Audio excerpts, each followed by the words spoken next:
살다 보면 우리 인생은 마음대로 되지 않을 때가 많습니다. 때로는 아주 깊은 절망의 구렁텅이로 빠지기도 하죠. 취업이 안 되거나 직장을 잃거나 또 사랑하는 이가 사고로 먼저 떠나거나 하는 일들로 좌절하고 헤맬 경우도 있습니다. 특히 요새는 코로나 때문에 자영업하는 분들이 무척이나 힘들죠. 그런데 아무리 힘들어도 우리는 살아가야 됩니다. 절망의 우물 속에서도 희망을 길어야 하죠. 살아가야 하는 사람들이 어쩔 수 없이 짊어져야 할 숙명입니다. 당연히 힘들고 괴롭습니다. 쉽지 않지만 우리는 그 길을 가야 합니다.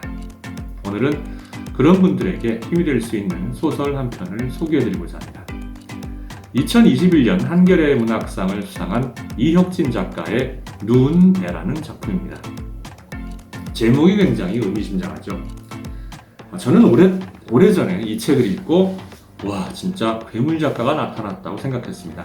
그만큼 충격적이었고요. 심지어 이 책을 심사한 심사위원들도 응모작 중에서 다른 작품이 아예 안 보였다고 하니까 그 수준이 어느 정도인지 아시겠죠? 이 소설은 이런 분들이 읽으면 좋겠습니다. 첫 번째로 회사에서 실제 직장 생활이 어떻게 이루어지는지 궁금한 학생이나 취준생들. 두 번째는 어떤 회사를 들어가야 좋을지 잘 모르겠다는 취준생들. 세 번째는 인생을 어떻게 살았으면 좋겠는지 아직도 해답을 찾지 못하고 또 해답을 구하는 사람들. 네 번째는 회사가 왜 이상하게 돌아가는지 이해를 못하겠다는 직장인들. 그리고 다섯 번째는 명퇴하신 분 혹은 명퇴하실 예정인 그런 분들이 책을 읽으면 참 좋겠다는 생각이 들고요. 특히 이 책이 조선업을 다루고 있기 때문에 조선업 분야에 종사하시거나 혹은 퇴직하신 분들이라면 마치 내 이야기를 하는 것 같은 기분을 느끼실 겁니다. 비슷한 기업 소설로서 윤태호의 미생이나 또 일본 작가 이케이도 준의 한자와 나오키도 리얼리티가 굉장히 상당한 작품이지만 결국은 해피엔딩으로 끝나는 판타지가 섞여 있거든요. 그런데 이 작품은 진짜 리얼월드 그 자체입니다. 소개는 이 정도로 하고 본격적으로 작품 속에 빠져봅시다. 배가 쓰러지니 어서 회사로 들어오라는 팀장의 전화를 받았다. 소설은 이 문장으로 시작됩니다. 첫 문장부터 독자의 호기심을 팍팍 자극합니다. 벌써 불길한 기운이 싸하게 안방까지 쫙 뻗치는 느끼시죠? 주인공인 나는 좀 황당합니다. 이 무슨 지렁이 옆구리 터지는 소리야. 조선소에서 배가 쓰러지니까 말이 돼? 네, 말이 됩니다. 길이 200m, 높이 34m, 폭 32m의 거대한 운반선이 조선소에서 건조 중에 옆으로 누웠습니다. 회사는 발칵 뒤집히죠. 손실을 보전하기 위해서 보험금을 타내기 위한 근거자료부터 마련해야 됩니다. 그런데 사고가 생기고 나서야 그동안 보이지 않던 회사의 허점이 드러납니다. 명색이 조선소인데 배를 만드는 동안 과정에 기록이 하나도 없는 겁니다. 그나마 능력있고 헌신적인 팀장이 전 부서에 구걸하다시피 하면서 자료를 모으고 또 없는 자료는 가공으로 만들어서 제출한 덕분에 보험금을 타는 데까지는 성공을 하죠. 하지만 그 공로는 회장 측근들이 몽땅 가져가고 팀장은 승진마저 누락합니다. 누운 배가 가져온 1차 비극이죠. 자, 혼란이 끝나고 새해가 밝았습니다. 그런데 회사는 여전히 개판 5분 전입니다. 임원들은 농땡이만 치고 일하는 사람만 합니다. 각 부서마다 혁신을 외치지만 어떻게 또 무엇을 혁신하겠다는 알맹이는 전혀 없습니다. 작업 과정마다 협조가 안 되니 일은 누적되고 또 연봉마저 동결되죠. 직원들이 모래알처럼 계속 빠져나갑니다. 이 빈자리를 대기업 출신 경력직들이 와서 채우는데 이 사람들은 전혀 도움이 안 돼요. 왜냐? 매번 이 코딱지만한 조선소 이게 조선소라고 할 수 있냐? 내가 있던 대기업에선 이랬다 라는 식으로 계속 라떼는 마리아를 외치는 거죠. 아니 코딱지만한 소기업에 와서 대기업 타령을 하면 좀 나아 보입니까? 그렇게 좋으면 대기업에 계속 있을 거지 말입니다. 회사가 돈이 없어서 막무가내로 외주업체들 단가를 후려치니까 외주업체들도 손을 들고 빠지기 시작합니다. 외주업체 달래기에 지친 직원들도 또 하나둘 사표를 쓰기 시작하죠. 하지만 임원들은 아랑곳 없이 자기 밥그릇 챙기기에만 바쁠 뿐입니다. 결국 회사를 위해서 총력을 다하던 팀장도 견디지 못하고 사표를 제출합니다. 얼마 후에 회장이 새로운 사장을 데리고 옵니다. 신임인 황 사장은 불도저처럼 회사의 적폐를 바꾸고자 동분서주합니다. 진짜 혁신을 할 줄 아는 사람이 나타난 거죠.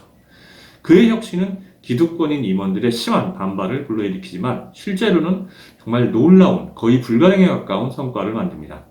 생산 효율이 무려 3배로 늘어나니까요. 회사의 시스템다운 시스템이 정착이 되니까 그동안 보이지 않았던 임원들의 무능이 고스란히 드러납니다. 그런데도 임원들은 살기 위해서 사장의 지시에 사사건건 대립합니다.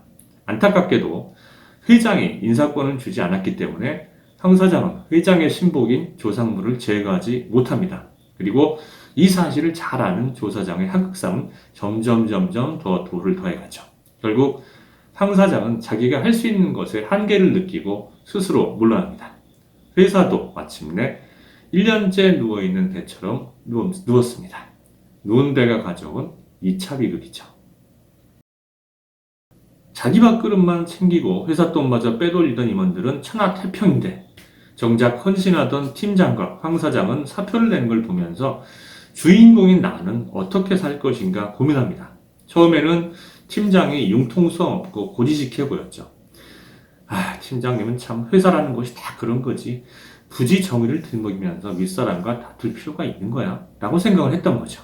그래서 자신은 임원 라인을 타고 편하게 살아가리라 다짐을 했습니다. 그런데 전직 잡지사 기자였다는 이유로 사장의 인터뷰를 정리하고 사장을 만나면서 이 생각이 바뀌게 됩니다. 사장의 이야기를 들으면서 살아가는 의미와 또 일의 의미에 대해서 다시 생각하게 되는 거죠. 임원들이 모두 불가능하다고 하는 일들을 황 사장이 하나하나 이루어가는 걸 보면서 일은 사람이 하는 것이며 또 회사나 일에 사람을 맞추는 것은 제대로 된 일이 아닐 뿐더러 나 자신을 위해서도 아무 의미가 없다는 것을 깨닫게 됩니다. 황 사장이 회사를 떠나자 일을 일처럼 할 수 있는 사람을 찾을 수가 없습니다. 일다운 일을 하고 싶은 주인공에게 더 이상 회사는 의미가 없는 거죠. 그래서 나도 눕습니다. 회사의 미래에 전혀 신경 쓰지 않는 다른 직원들처럼 말이죠. 누운 배가 가져온 3차 비극입니다. 회사는 갈수록 늪으로 빠져갑니다. 회사 운영 자금이 회장의 신사업으로 모조리 빠지는 통에 회사 운영은 더더욱 어려워지죠. 여기서 버틴다 한들 일 같지도 않는 일을 하다가 회장이나 조상무 같은 꼰대가 될 거라는 악몽이 저를 괴롭힙니다. 이젠 그렇게 살다 죽기는 싫습니다. 주인공 나의 유일한 자산인 젊음은 그 순간에도 점점 더 소진되고 있었던 거죠. 주인공은 32살이란 적지 않은 나이에 이직 전망도 막연했고 또 이직을 한다 해도 밑바닥부터 기어야 했지만 마침내 결정을 합니다. 그토록 싫어하던 글쟁이로 돌아가기로 말이죠. 일다운 일처럼 글을 쓴다면 어쩌면 떠나올 때보다 더 좋은 결과를 만들지 않겠느냐는 희망을 가지고서 말입니다. 주인공의 직속 상사인 이사와 과장은 좋은 회사를 만들 때까지 참아야 하지 않겠냐라고 승진과 연봉 인상을 권하면서 붙잡습니다. 하지만 택도 없는 소리죠. 황 사장이 떠날 때 이미 이 회사는 다시 떠오를 수 없는 운명이 됐으니까요. 주인공이 서울발 비행기를 타고 가는 장면으로 소설은 막을 내립니다. 주인공은 과연 어떻게 되었을까요? 다른 것은 몰라도 확실한 것은 주인공이 어떻게 되든 절대로 후회하지 않으리라는 겁니다. 자신이 책임지고 주도하는 인생을 살겠다고 결심했으니까요. 책을 다 읽고 나니까 작품 속의 주인공 나는 어쩌면 작가 자신일 수도 있다는 생각을 했습니다. 이혁진 작가는 이 작품 집필을 하는 3년 3개월 동안 일을 하는 어머니에게 생활비를 받고 또 선배 집에 얹혀 살아야 했다고 고백합니다. 얼마나 불안하고 죄송하고 힘들었을까요? 작가의 그림자 속에 주인공의 이미지가 자연스럽게 겹치는 이유입니다. 하지만 앞이 보이지 않는 상황 속에서도 작가는 자신이 선택한 길을 걸었고 마침내 일어서고 말았습니다. 이 영상을 보는 여러분들도 마찬가지입니다. 비록 지금은 수렁 속에 빠져 있다 해도 앞이 보이지 않는 절망뿐이라고 해도 누운 배를 떨치고 일어선 주인공처럼 작가처럼 스스로 인생을 책임지고 살겠다고 다시 일어서시기 바랍니다. 배는 바다로 가야 하고 사람은 미래로 나아가야 합니다. 여러분들의 앞날에 희망과 행복이 깃들길 기원합니다.